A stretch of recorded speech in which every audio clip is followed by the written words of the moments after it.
They were also wrong about the entire global financial system.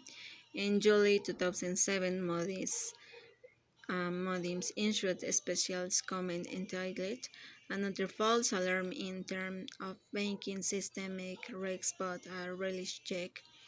There is no easy way to predict whether a financial stock um, systemic by nature. Moody's wrote, "The best way remains to look at the main financial institutions, the pillars of the system. In our view, their ability to withstand shocks in very heat, perhaps higher than ever, throughout Moody's cancelled that model risks has inexorably measurement. It cites that most global financial institutions had a greater degree of risk awareness. A few weeks later, in an update, Moody's says that there are currently no negative rating implications as a result of the bank's involvement in the subprime sector. The truly shocking thing is that Moody's was willing to make this pronouncement even while acknowledging in the very same paper that there was no way the agencies or anyone else could really know anything about the risks these institutions were holding. Public disclosure and positions transparency make it virtually impossible for investors to accurately quantify each firm's credit, market, and liquidity exposure.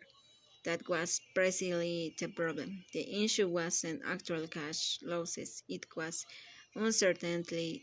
No one knew where the subprime problems would pop up next.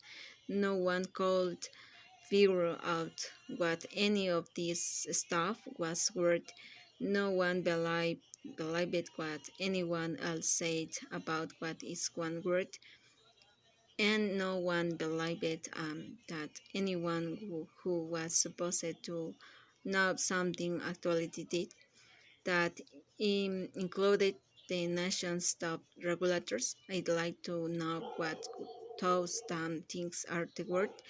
Federal Reserve claimants being Bennett said during an appearance of the Economic Club of New York in October 2007.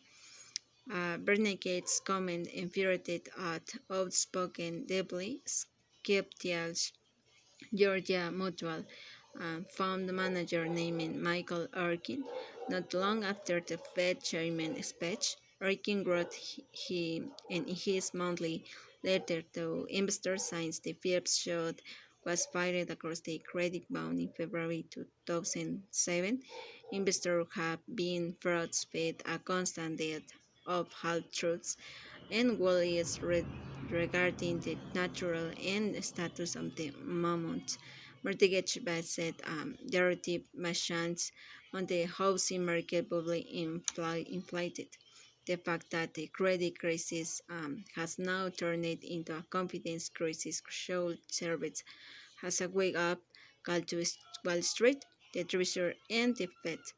In late November 2007, a senior vice president in structured financial at Lehman Brothers, Delbert Admony, who had previously worked at Moody's, forwarded an email from one of the firm's traders to had handful of his contacts.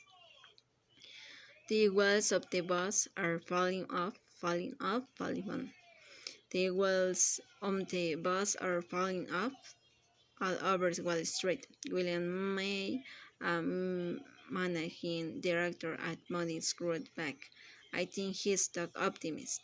By Bill, he ever thought CDOs would be Albany wrote back, thought have to say every day more bad news would be much too bad for the world to end, but that's sure how it feels.